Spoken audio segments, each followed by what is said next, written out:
হুগলির চুঁচুড়া বিধানসভায় এবার ভারতীয় জনতা পার্টির পক্ষ থেকে নববর্ষের শুভেচ্ছা ও অভিনন্দন জানিয়ে এদিন চুঁচুড়া বিধানসভায় হুগলি সাংগঠনিক জেলা বিজেপির পক্ষ থেকে এক শোভাযাত্রা বের হয়। এদিন মিছিলের পুরোভাগে মহিলারা ছিলেন এবং নারী পুরুষ নির্বিশেষে সকলকে এই শোভাযাত্রায় হাঁটতে দেখা যায়।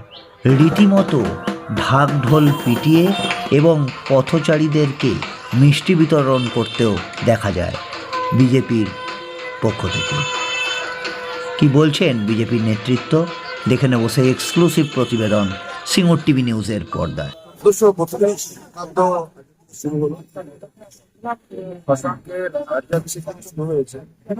আমরা বাঙালিরা আজকে নববর্ষ পালন করি। ভারতীয় জনতা পার্টি পশ্চিম বাংলায় বঙ্গভাষী সমস্ত বঙ্গবাসীকে নববর্ষের শুভেচ্ছা জানাই। আজকে আমরা হুগলিতে আমরা আমাদের একটা ছোট্ট প্রভাত ফেরি হলো, তারপরে স্বামী বিবেকানন্দের গলায় মাল্যদান করলেন আমাদের মাননীয় জেলা সভাপতি গৌতম দা, আমাদের সভাপতি আমাদের শ্রদ্ধা জানানো এবং সারা বছর বাংলা খুব ভালো কাটে, বাংলার মানুষের ভালো কাটে। আর সনাতনীদের উপরে যে অত্যাচার এই অত্যাচারী সরকার করছে সেটা বন্ধ হয় এবং 26-এ সুশাসন ফিরে আসে এবং ভারতীয় জনতা পার্টি সরকারের মাধ্যমে পশ্চিমবাংলার উন্নতি হোক, এই প্রার্থনা আমরা করি। আমি প্রথমে আমার হুগলিবাসী সমস্ত ভাই বোনদের আমি আমার শুভেচ্ছা জানাই।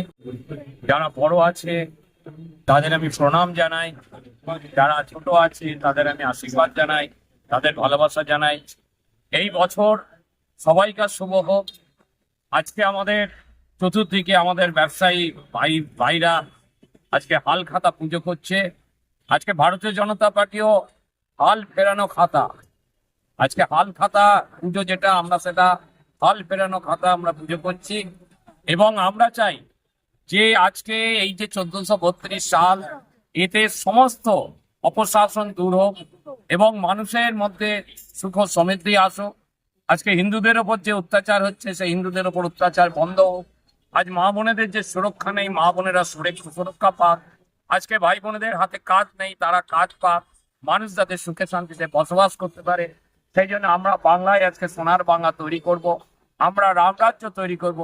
এটাই আমাদের আজকের সংকল্প, আমাদের আজকে এটাই আমাদের উদ্দেশ্য। আমি প্রত্যেক মানুষকে শুভেচ্ছা জানাচ্ছি। আপনার ভারতীয় জনতা পার্টিকে আশীর্বাদ করুন।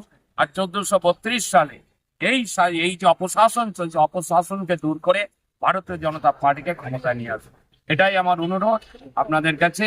আপনারা আশা করি আমাদের পাশে থাকবেন এবং আমাদের যে নরেন্দ্র মোদীর হাতে আমরা যে বাংলাকে দেব, সেই বাংলায় আপনারাও এই উন্নয়নের সাথে